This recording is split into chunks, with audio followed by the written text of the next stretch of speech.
Welcome back, everybody, to the Shining Athletes podcast. This is our fourth episode.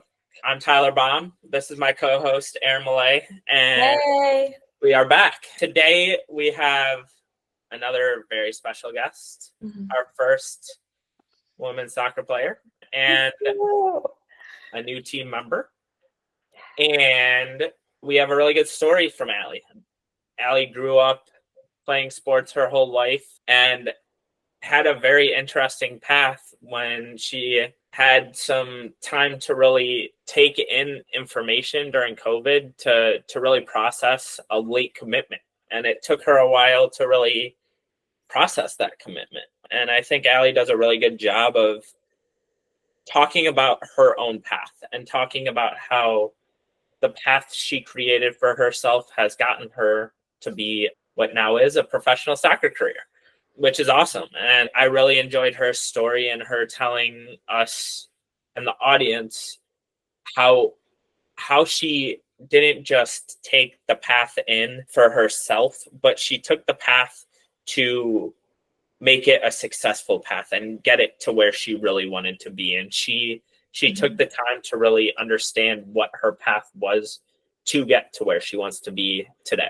And I'm really excited for her knowledge to be joined on our team here at Shining Athletes, and I'm excited to tell her story and for the audience to really get to know her, as they hopefully will be seeing more of our group other than just our two faces. And she is the next voice that we are introducing from our team, and I'm excited to tell her story.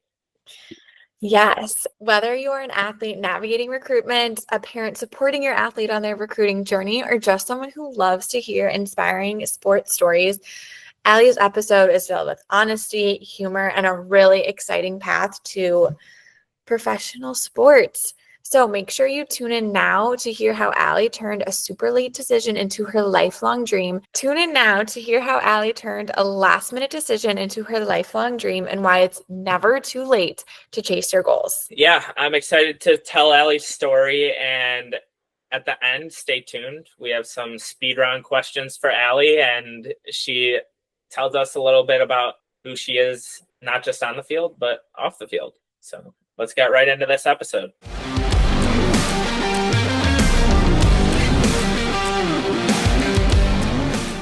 Hello, everybody. Welcome back to the podcast. I'm Tyler Baum. We're here with our co-host, Erin Molay. Hi. And we have one special guest, a new team member of ours, and a professional soccer player. Allie, welcome to the podcast, and thank you for joining us. Hey, yeah, thanks for having me. Of course. So I could talk a little bit about Allie. Allie is a soccer player. She went to Virginia Tech University and is now playing in Fort Lauderdale and is playing professionally. And I'm excited to get more into her story and talk about the recruiting process, as she had a very interesting time to the recruiting process and a great college career that led to where she is now. So, Erin, take it away. Thank you, Tyler. Thanks again, Allie, for being here. We're so excited to have you. Can you please tell us how you got into soccer, what led you to this sport, how you went from Virginia to Florida, professional? Just tell us everything there is to know about Allie Goerge. Yeah, so I have two older brothers. So growing up, they both played soccer, and as soon as I could, I jumped into it as fast as I could. I would always go to their soccer games and then sometimes imitate their play, which might not have been the best idea growing up, but I just always went to their games and I just always wanted to be like them. So I got into soccer from a really young age. I played every sport growing up and then didn't really solidify soccer until I was a freshman in high school. And then after that, I was like, I really want to play in college. I really love this. I want to keep doing it. And so I played 4 years in high school and my club team and everything. And then around my junior year is when I started the crazy recruiting process. Mm-hmm. And I always had a goal for myself that I wanted to go Division I, Power 5 at the time, now Power 4. But I was like, I want to do that. And I want to go a little bit further away from home, just because it's really common for a lot of people in my hometown to go to University of Louisville or University of Kentucky. And those are great schools, but I just knew it really wasn't for me at the time. So my recruiting process process started when I was a junior, and that is also when COVID happened. So I was really close to committing to an SEC school, and then COVID happened and it fell through. And that was basically like the catalyst to the craziest year ever. When I was a senior, I had some local offers from those schools that I mentioned earlier, and then some smaller D1 schools, but I just kind of had this itch in like the back of my head. I knew that I was destined for something bigger. So I like really, really held out hope, and I just kind of trusted the process. As cheesy as it sounds, it was true. So it was kind of like gearing up to my end of my senior year around like April and May. I had some other offers, like some other talks from other schools, but everything just kept falling through because people were taking their 5th year because of COVID, or just like athletic directors weren't letting people bring it on. So it was like the weekend of my high school graduation. Still didn't know where I was going to college. Literally the craziest thing ever. I wouldn't recommend it to anybody. My parents were awesome. Honestly, shout out to them. They really stuck by my side, knew I could do it. And so I'm really, really grateful for them. But it was my graduation weekend, and I was probably 90% sure I was going to this other SEC school. I was like, this is it. I'm pumped. Like, it's going to be great. And then I get a call from their coach, and our athletic director isn't going to let any more people come onto the team. And so I was like crushed. It was literally like I'm sitting in like the Trader Joe's parking lot and find out this information. I'm just like sobbing. But I mean, the world works in crazy ways. And so he was really good friends with my coach at Virginia Tech. And so he reached out to him on my behalf. And then my final 2 schools were SMU in Texas and then Virginia Tech. And I committed to Virginia Tech like 10 days after I graduated high school. And then I went there like 6 weeks later without having stepped foot on the campus or knowing anybody there. Like, didn't know anybody. So I kind of took like a huge leap of faith. And honestly, it was the best decision I've ever made in my life, was going there. So it was crazy. Literally the craziest story ever. Again, wouldn't recommend to anybody because it was a horrible time of life, but it worked out for the better for sure. And then throughout my college career, I just always knew I wanted to go pro. I just didn't want to stop playing soccer. I just have so much fun doing it. And I was like, why let the fun stop now? So I just had that in the back of my mind, and graduated college in December of 2024 and signed with my first pro team in my hometown. And so Louisville, Kentucky is my hometown. So I signed with them in January, and then they put me on loan, which is like you just go to another team to like get more playing time. So, and then I moved to Florida like 3 weeks ago now. So now I'm in Florida. So yeah, it's definitely a crazy adventure. That's insane. But I feel like if you can survive COVID recruiting, everything else probably feels somewhat easier. Yes. Right? Yes, 100%. Like even hearing that, like my heart's racing, like the gosh. chaos of it all. It was always the question, like, where are you going to college? Where are you going to college? I was like, you know just as much as I do. Like, I don't know. Now, in your story, you had mentioned playing with your younger brothers, your parents. Were there any other big influences in your life, either just them or besides them, that really helped you develop as a player?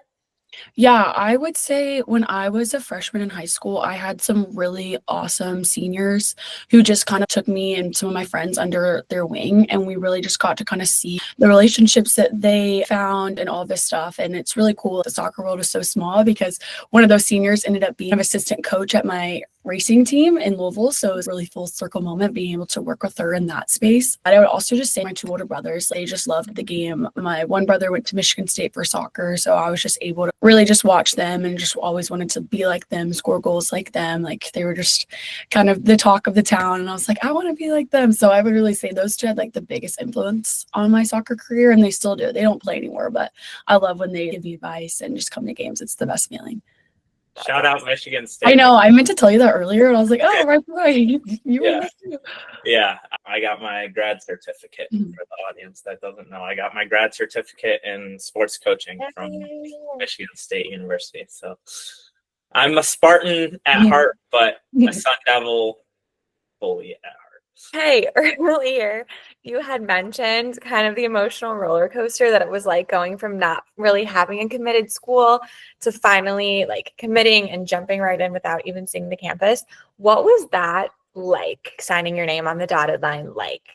Oh my gosh, it was the most surreal feeling. I just remember I was standing outside of my front door calling my coach back like, hey, like I would love to be part of your team, and like walking back into my house and telling my mom. It was just the most surreal feeling because you have all of this excitement, like knowing what you want to do and then finally doing it and getting to say you did it was probably the coolest thing because my recruiting process was so crazy. You always kind of have in the back of your head, like, am I meant for this? Like, do I have doubt? Like, is this really my calling? And then when it finally happens, it's like, yes, like this is what I'm destined for. And just being able to complete that as like a little 18-year-old and then now as like a 22-year-old, being able to see it is just incredible. So that's awesome. I'm so happy for you. Thank you. Once you were at Virginia, what was that adjustment like as a student athlete, as just a student? What was the shift? I know, again, you were in COVID, so your shift might have been a little bit more drastic, but how was it transitioning from a high school soccer player to now you're a college student also playing for their team? Yeah, I definitely say it's an adjustment, but being like coming from a big school like Virginia Tech, you were able to go in early as a freshman. So we went like a month and a half before school actually started. So we went and did summer workouts and then we took summer classes and then we had study hall and all of these things. So we were able to kind of like get really acclimated to the environment like way before the rest of the student body did and the rest of the student athletes, like really only fall athletes came at that time. So they did a great job of like being able to kind of like transition us. I would definitely say your time management skills like have to be superb because you literally don't have a lot of time. It's really interesting, like going from college to professional, you have way more time now in professional world than you did in college. So it was like, you'd get up, you'd go to practice, you'd go to lift, you'd eat, you'd go to class until like 5 p.m. and then you would go to sleep and do it all over again. So it's definitely not for the weak, but I think coming from a big school like that, we had so many resources and we were so lucky to have so many of those resources because I know not every school has that, but like once you have your schedule and you kind of like get in a good groove, it's really not too hard to maintain.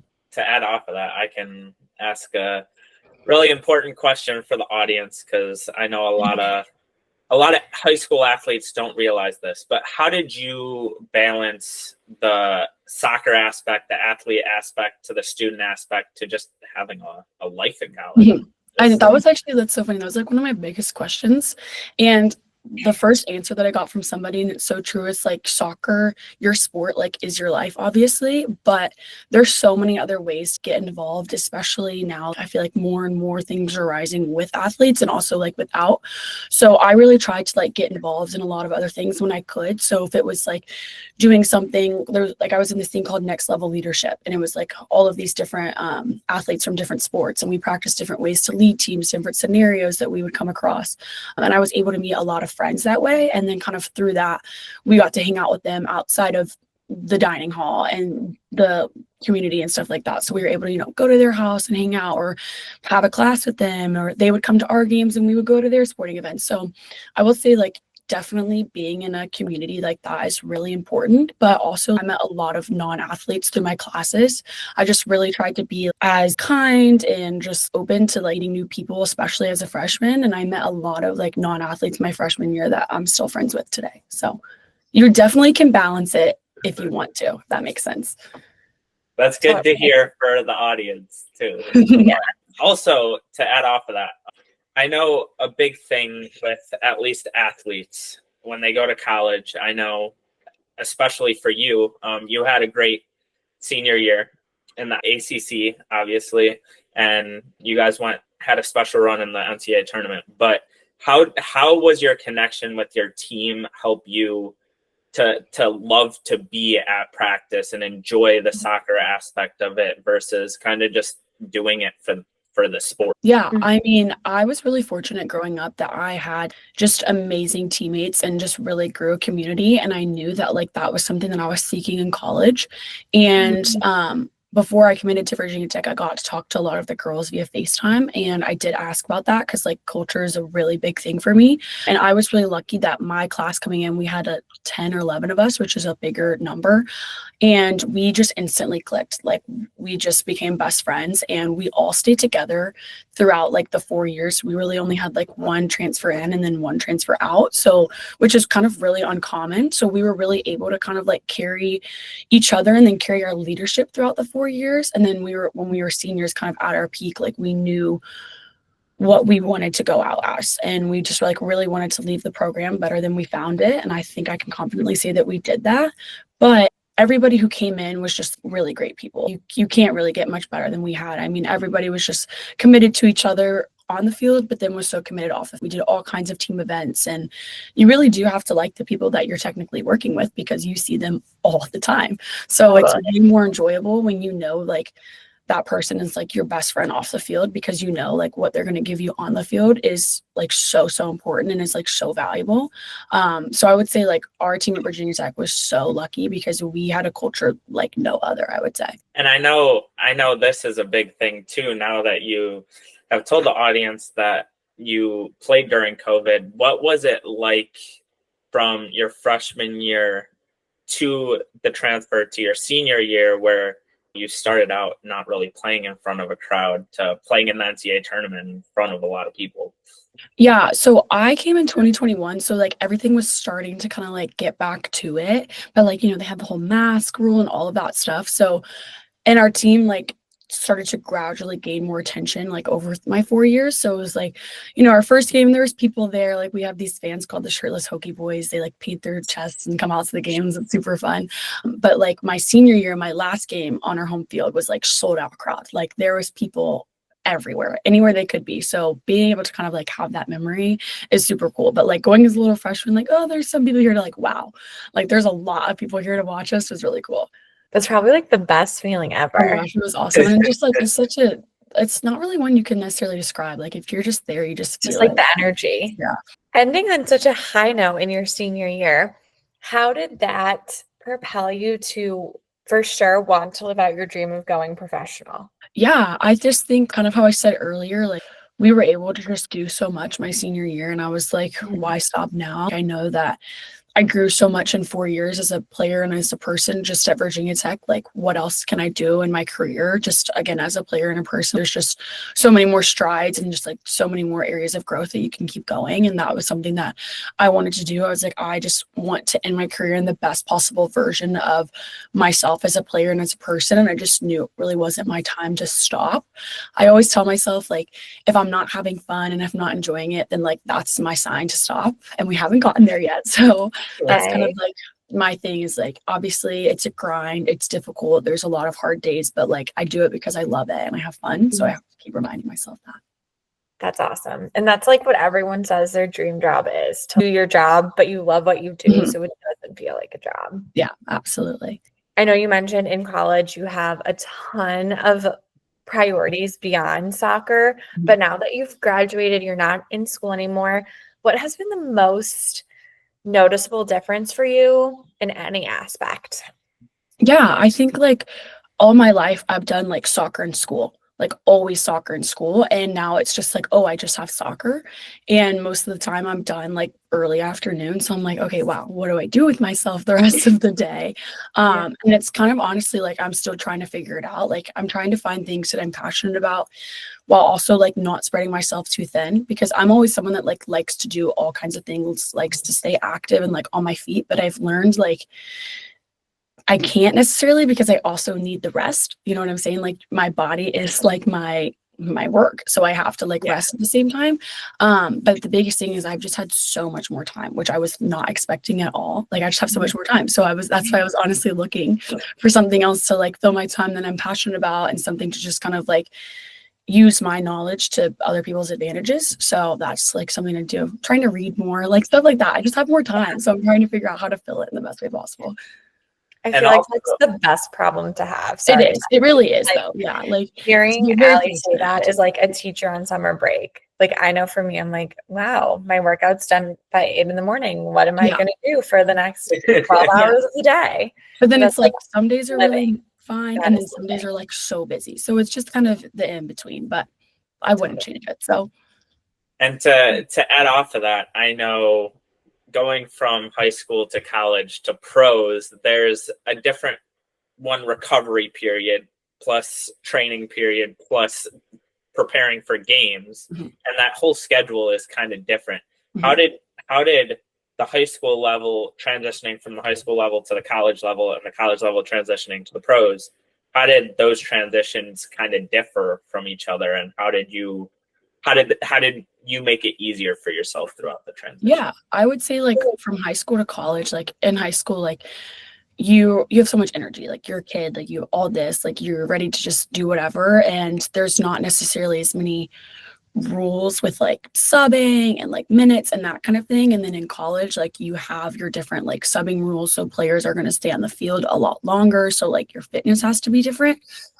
So I think like my biggest transition was more of like, how do I keep my body like in the best way possible to like be at my peak performance? And it's something that honestly took me a while to kind of figure out, because even when you're a freshman in college, you're still like young and fresh, but then as you get going, you're playing 2 games every week, and then you start to play like 90 minutes every 4 days, which is a lot. And you start to build your endurance, but also like your body's starting to wear down. So I think my biggest thing was like, how do I recover but like not wear myself down in a way? So I just really found like what works for me with like nutrition, hydration. And again, like we were really fortunate. We had really nice facilities at Virginia Tech. So I try to take advantage of like all the resources that we had.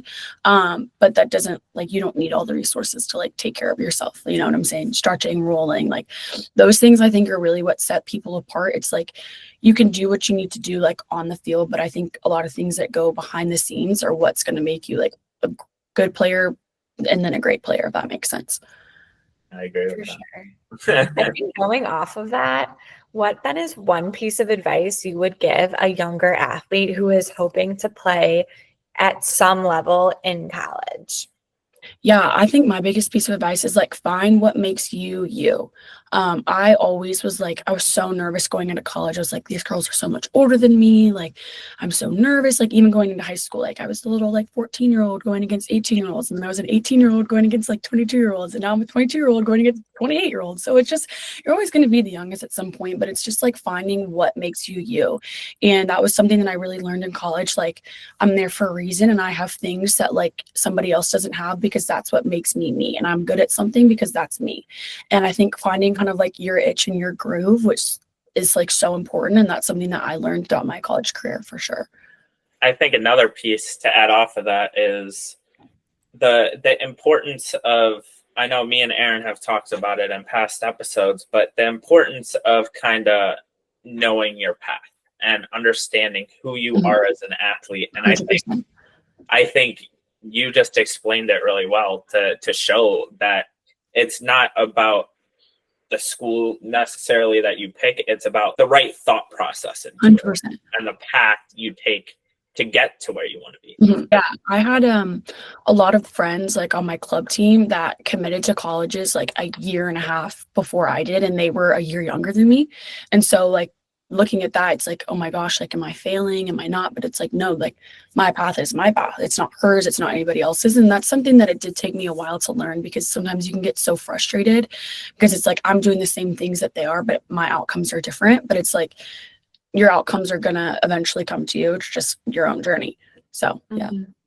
That might be starting out at a D3 school. Yeah, absolutely. Up at a D1 school. Yeah, I mean, but like being a college athlete, still being a college athlete, like you're still playing games, you're still going to school, you're still doing the preseason. Like, sure, maybe at different levels, but that doesn't make you or your sport or your school like lesser than anybody else's. I agree. And also adding off of that, our last guest was Erin's cousin, but he was a practice player for the TCU girls team over there, and he talked a lot about it. But did you guys have any club players that were on your practice squad, or were you guys close with your practice squad when they came in to help you guys through the process? Yeah, so we didn't really start doing things like that till my junior year, and we would scrimmage the club team boys, which was actually really fun because they became like some of our really great friends. And also like we had a whole another group of supporters after that, but they would come like every Friday in the spring and we would scrimmage them. And then when we were preparing for certain games, like they would come to practice. So that was really cool. And then also the end of my junior year, we needed a goalkeeper, and we had a girl try out from the club team, and she made our team. And she's also just like one of the best human beings that I've ever met. And she totally helped our culture as just like a great person, great worker, just like a great teammate. And so like, and we would have never expected it just because we didn't really know, we didn't really get to see like the girls club soccer, but having that connection, I think being able to show that like somebody can come from a different area and still make the team was super cool. And like I said, that she was awesome and such a great addition to our team. So.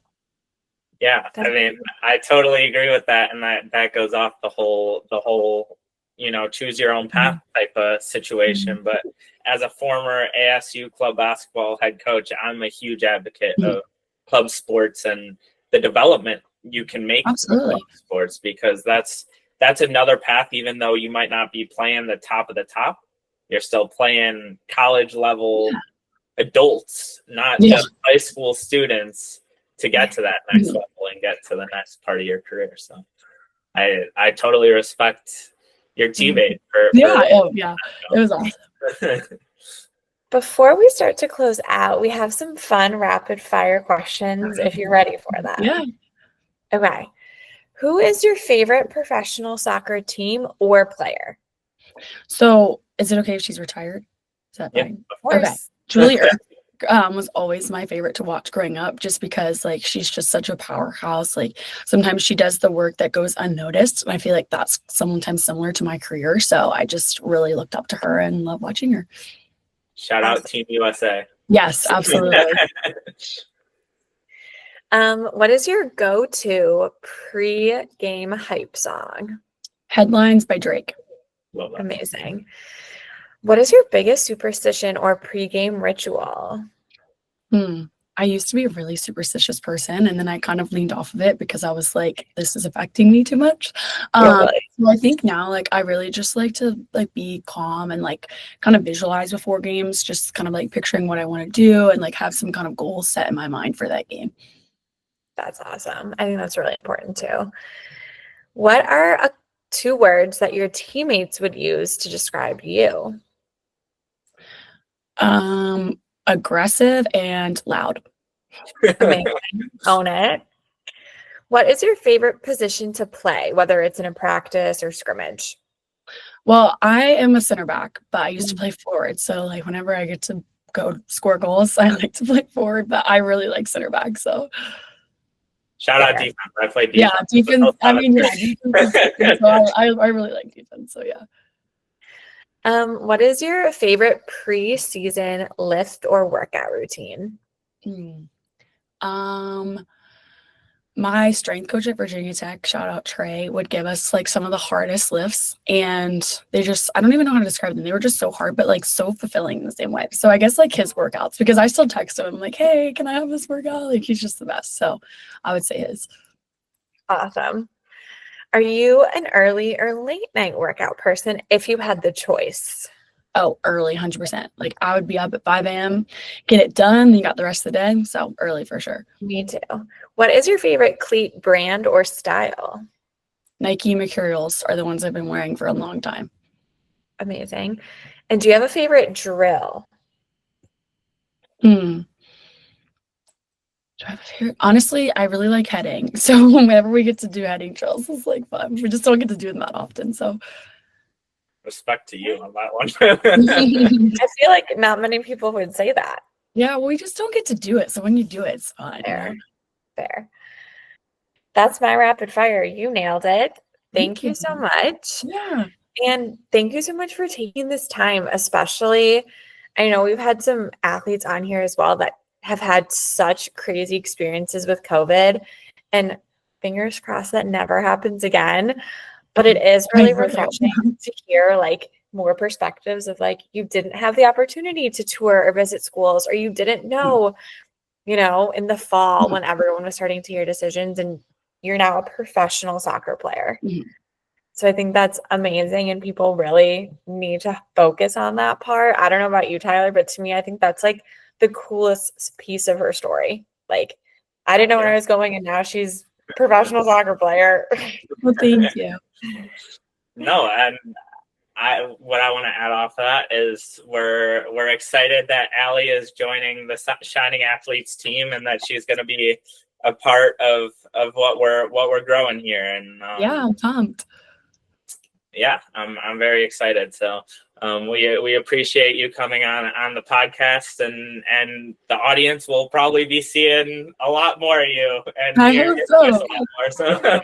Well, yeah, I appreciate you guys having me. Well, I really enjoyed Allie's story. I think she does a really good job of putting into perspective what it truly is to not just be an athlete or just a student, but to take each step in a different direction to get to where you want to be. And she does a really good job of explaining not just her own path, but some of her teammates' paths, where some took the club level experience. Some of her club teammates took the path of going to their college that they thought was their path. And she does a good job of explaining her own path of committing pretty late in the process and then taking 4 years and making a deep run into the NCAA tournament, which is very hard to do. And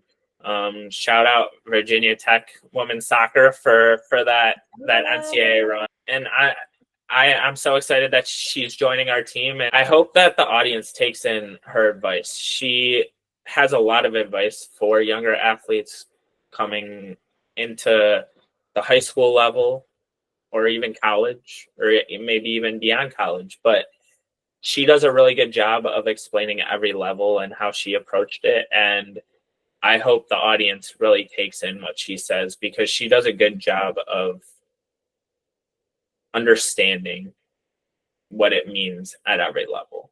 And that's why she's in the position she is in today. Totally. Yeah. Thank you so much again, Allie, for sharing your story. I know so many athletes will connect and resonate with your story.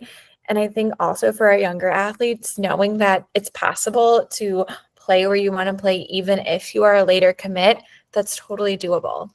And to our listeners, thank you so much for tuning into episode 4 of our Shining Athletes podcast.